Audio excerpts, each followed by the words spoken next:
Vous croyez que votre PC vous a coûté cher? Non. Attendez de voir ça. Bidouilleur, salut. On me donne 1,04 ohms. Le condensateur électronique. Quelle est la différence? On ne pourra pas faire des mesures en décibels. Sentez-moi ça. Bidouilleur, salut. J'ai pensé vous montrer une autre vieillerie. De temps en temps, c'est bon d'aller fouiller et de trouver des choses que ça fait longtemps qu'on n'a pas utilisées. Bien, voici une chose. C'est un ordinateur portable, je le dis entre guillemets. Ça pèse près de 10 kg. C'est un Compaq portable 386. C'est donc un CPU 8386, 20 MHz. Cet ordinateur date de la fin 1987.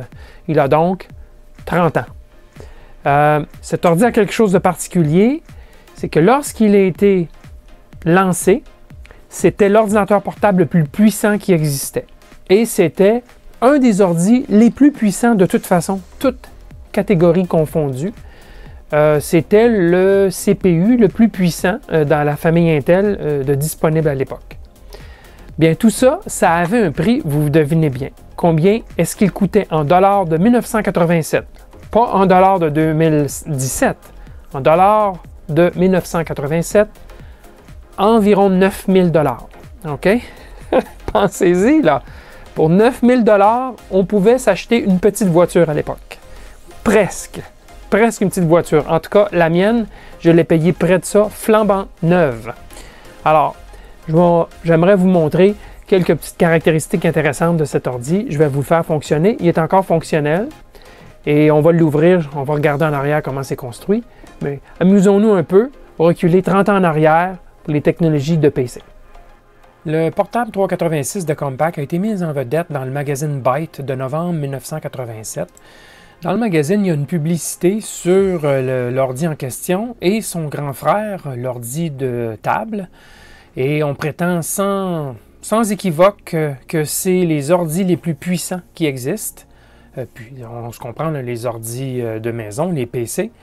Et dans le cas de l'ordi portable, on dit livre pour livre, c'est l'ordi le plus puissant qui existe. Alors, c'est assez, assez prétentieux, mais on liste ici les caractéristiques principales d'intérêt. Donc, un disque dur de 100 mégaoctets, un système d'archivage à cassette là, de 40 mégaoctets, un microprocesseur 8386 de 20 MHz, qui était fort probablement le plus rapide à l'époque qui existait, 10 MB de mémoire vive et un modem 2400 bits par seconde et un lecteur de 1.2 mégaoctets de disquette 5 pouces et quart. Donc ça, c'était la publicité de Compaq. J'ose croire qu'il n'avait pas tort s'il prétendait cela. Il y avait dans le même magazine un article complet de quelques pages décrivant l'ordinateur, ainsi que les benchmarks, donc les comparaisons de performance. On illustre clairement que c'était l'ordinateur le plus rapide. Mais en même temps, on nous dit ici que l'ordi de base se vendait 8 000 $, ainsi que ça pouvait aller jusqu'à 10 000. C'est l'ordi qu'eux évaluaient et les caractéristiques, je peux vous dire, sont les mêmes que celles que j'ai. Donc, c'est très, très cher.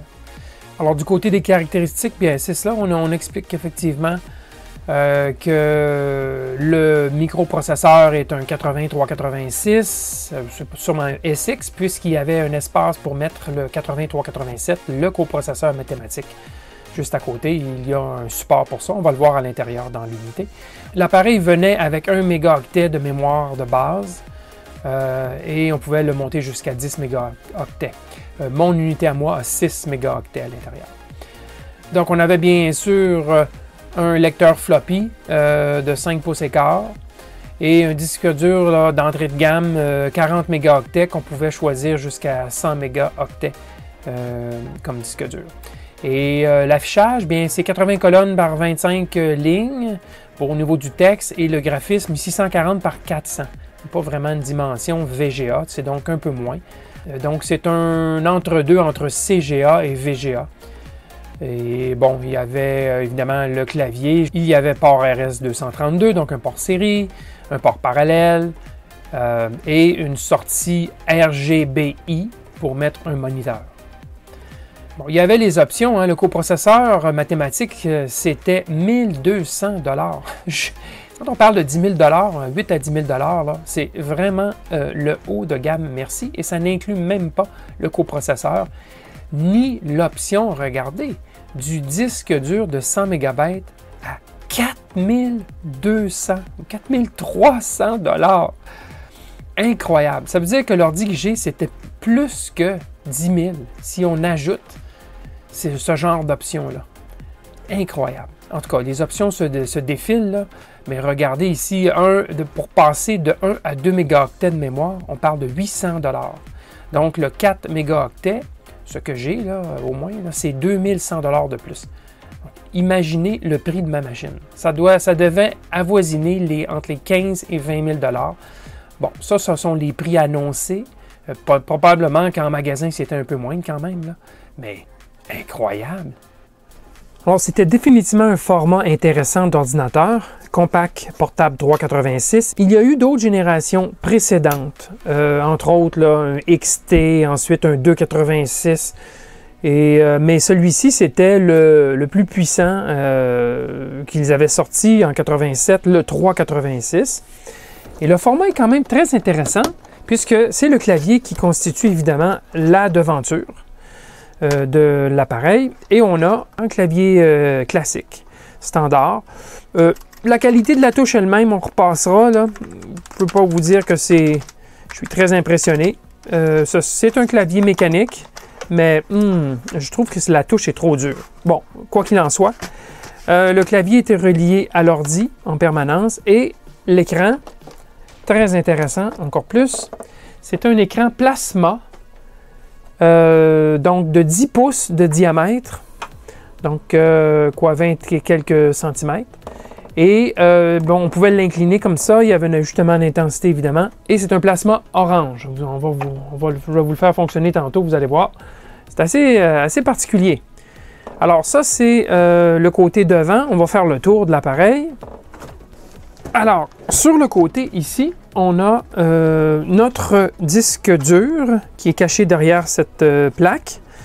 On ne le voit pas présentement. Et on avait, je dis bien, on avait un lecteur de disquettes de 5 pouces et quart, comme celle-ci.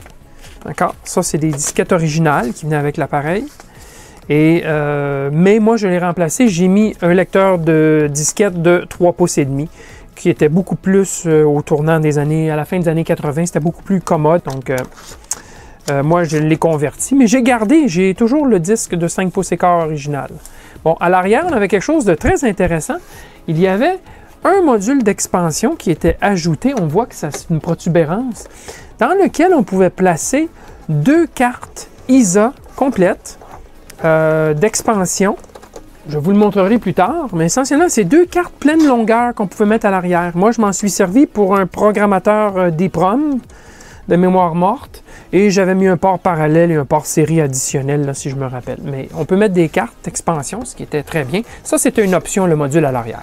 Alors, voilà comment les cartes ISA, donc le bus ISA, étaient insérées dans le module d'expansion à l'arrière. Alors, il y a 2 cartes ici. Et comme vous voyez, on pouvait mettre des cartes pleine grandeur si désiré. Bon, ici, on a évidemment l'alimentation du secteur avec l'interrupteur. On avait un port parallèle pour connecter une imprimante. C'est le port 25 broches standard. On avait un port série pour connecter soit un modem, soit une souris. Et je vais le faire tantôt. Et on avait un port ici RGB pour connecter un moniteur externe. Mais ce n'était pas VGA à l'époque. Ceci n'était même pas EGA, si je ne me trompe pas. C'était quelque part entre les deux, entre CGA et EGA. C'était assez particulier comme ordinateur. Alors ça, c'est en un tour rapide, comment l'extérieur de l'ordinateur est construit. On avait une belle poignée solide de transport. Et comme je vous l'ai dit tantôt, ça pèse environ 10 kg, peut-être un peu moins de 10 kg. Mais c'est quand même ce qu'on considérerait portable. Bon, c'est le temps de la petite démo. Bien, la configuration du BIOS ne se faisait pas en faisant F1 ou F10 ou quoi que ce soit. Hein? Non, non, non. Pour configurer le BIOS, ça prenait une disquette. C'est ce que je vais faire à l'instant pour vous montrer. Je vais évidemment sauter les temps morts. Test de la mémoire RAM. Le compteur va monter jusqu'à 6000. Bon, alors là, il faut justement rouler les options parce que la pile à l'intérieur pour le BIOS est morte depuis, depuis longtemps. Alors, en faisant F1, ça va charger le programme de configuration du BIOS et je vous saute les temps morts. Bon, voilà, ne vous en faites pas si vous avez des barres bizarres qui passent dans l'écran. C'est normal, évidemment, la synchro entre la caméra et l'affichage n'est pas nécessairement bien complété. Alors, on pouvait évidemment rentrer la date et ainsi de suite. Choisir le type de disquette. Alors, c'est un 3.5 pouces qu'on avait à l'intérieur ici.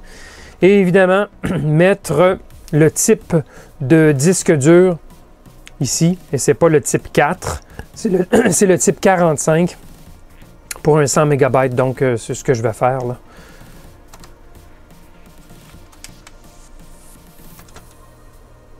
Voilà, c'est fait. Alors là, à ce moment-là, on va pouvoir démarrer à partir du disque dur. Alors, je sauvegarde, je retire la disquette et on va être bon pour partir à partir du disque dur, mais ça va être pas mal plus rapide. Une fois le test de mémoire complété, évidemment. Et MS-DOS démarre l'exécution du autoexec.bat et du config.sys, évidemment, qui est fait ici. Et voilà. EB, électrobidouilleur. Tiens, tiens. Mon Dieu, j'avais de la vision il y a 20 ans lorsque j'ai configuré ce PC. Me croyez-vous? Bon, alors, parfait. À ce moment-là, bien, pour ceux qui ne connaissent pas le DOS, là, je ne vous ferai pas un cours complet, mais l'idée, c'est évidemment, on pouvait faire défiler les différents dossiers et les fichiers dans chacun des dossiers, là. Alors, il y a toutes sortes de programmes possibles, là. Il y avait toujours le fameux Edit dans DOS qui était l'éditeur de texte, là, qui est un classique, là. C'était évidemment une édition avec... c'est du texte, mais pas en espacement proportionnel. Hein. C'était du texte dans le style de DOS, comme si vous voulez Notepad, et rien de mieux, là. Alors ça, c'est l'écran orange ambre. Alors c'est à vous de juger si vous aimez ou pas. C'est assez agaçant à mon avis, mais c'est un choix évidemment là, que Compaq avait fait. C'est très clair, c'est très net comme contraste, il n'y a pas de doute. C'est l'écran plasma qui appelait ambre, mais pour moi c'est pas ambre, c'est orange. Maintenant, il y a une autre démo que je peux vous faire rapidement. C'est Windows. Et j'ai une souris aussi officielle de l'époque que j'ai achetée en 1988.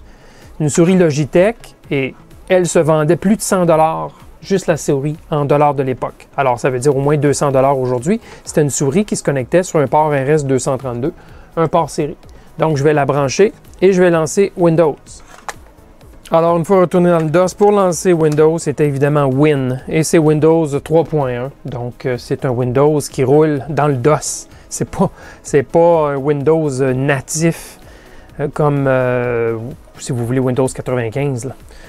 Alors, on a notre souris qui fonctionne bien. Excellent.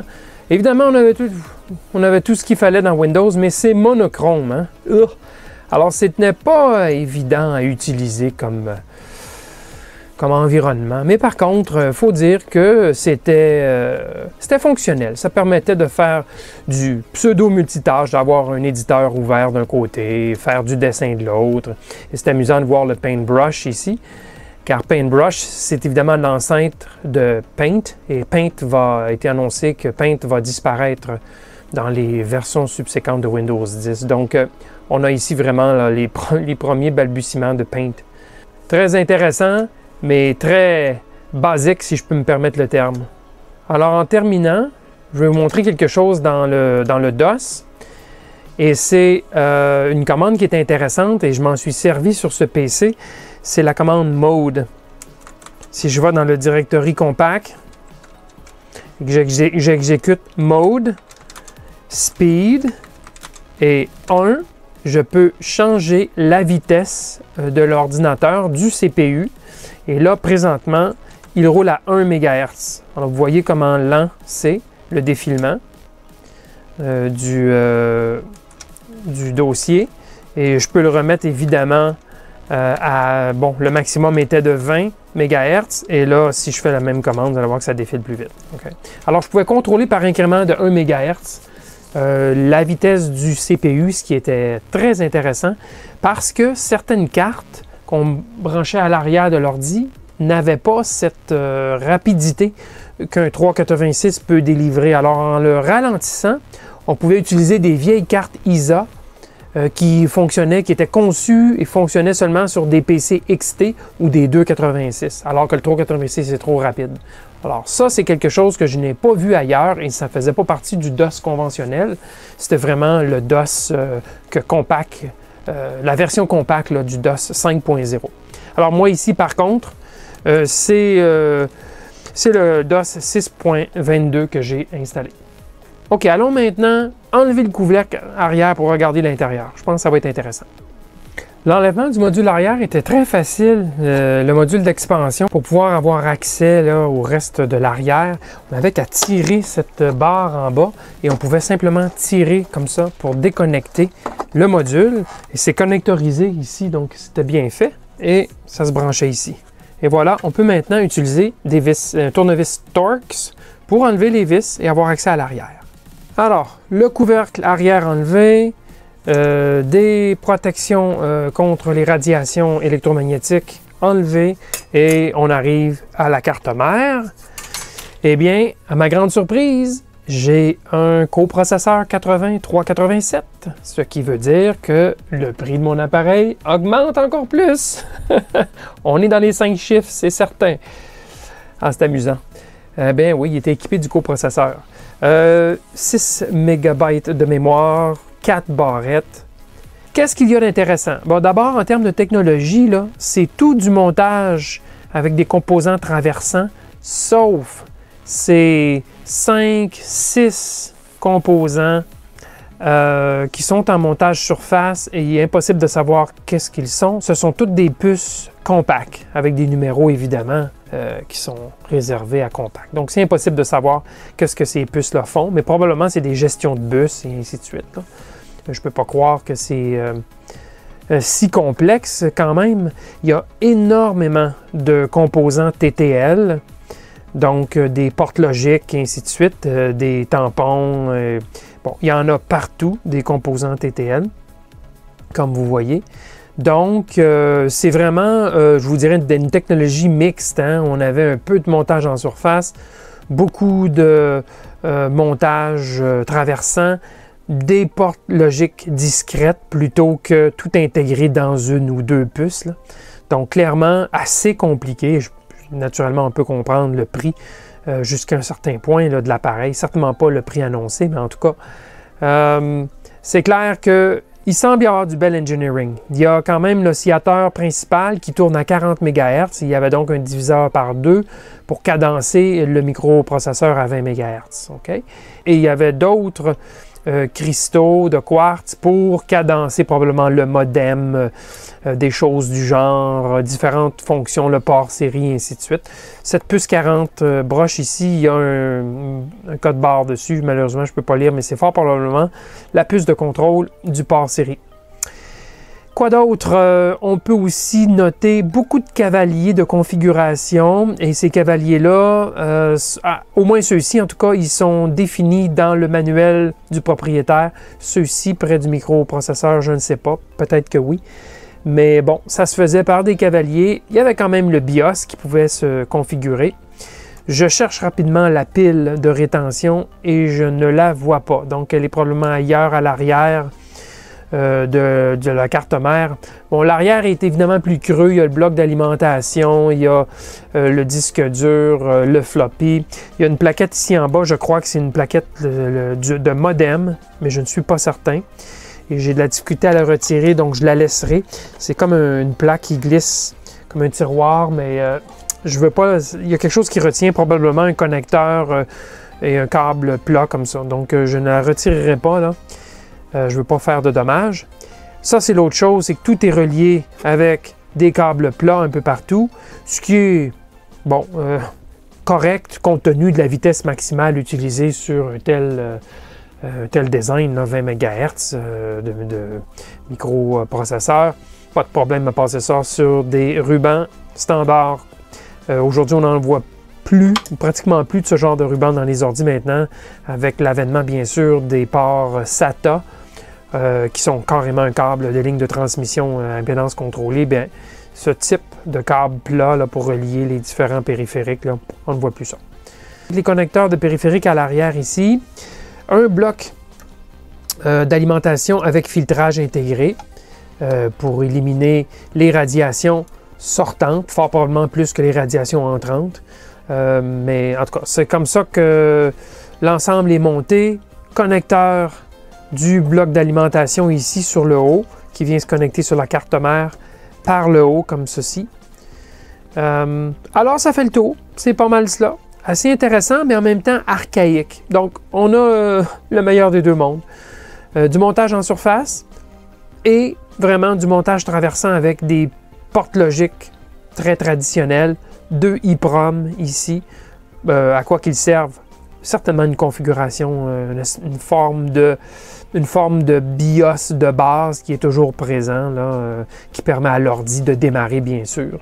Et après ça, ben, il faut configurer le BIOS pour aller définir quel type de disque dur il y a dedans, la date, l'heure, et ainsi de suite. Mais pour le départ, si vous voulez le bootloader, si on peut dire ça comme cela, là, et le post, là, le Power On Self-Test, donc les essais de départ, ben, c'est probablement sur ces 2 EEPROM. Après avoir tout fermé le capot à l'arrière, les vis reposées, le bouclier anti-ondes électromagnétiques, j'ai tout refermé, tout rattaché et j'ai vu sur l'établi qu'il restait un morceau que j'ai oublié. C'est simplement le couvercle par-dessus le microprocesseur. Ça n'a pas de fonction thermique, rien, c'est juste pour couper les radiations. Voilà, c'est réglé, poubelle. Alors, la première fois que j'ai vu ce PC, je dois vous le dire, c'est pas quand je l'ai acheté, c'était en 88. Je l'ai vu pour la première fois. C'était un PC qu'une entreprise avait prêté à un étudiant qui faisait un projet à l'université.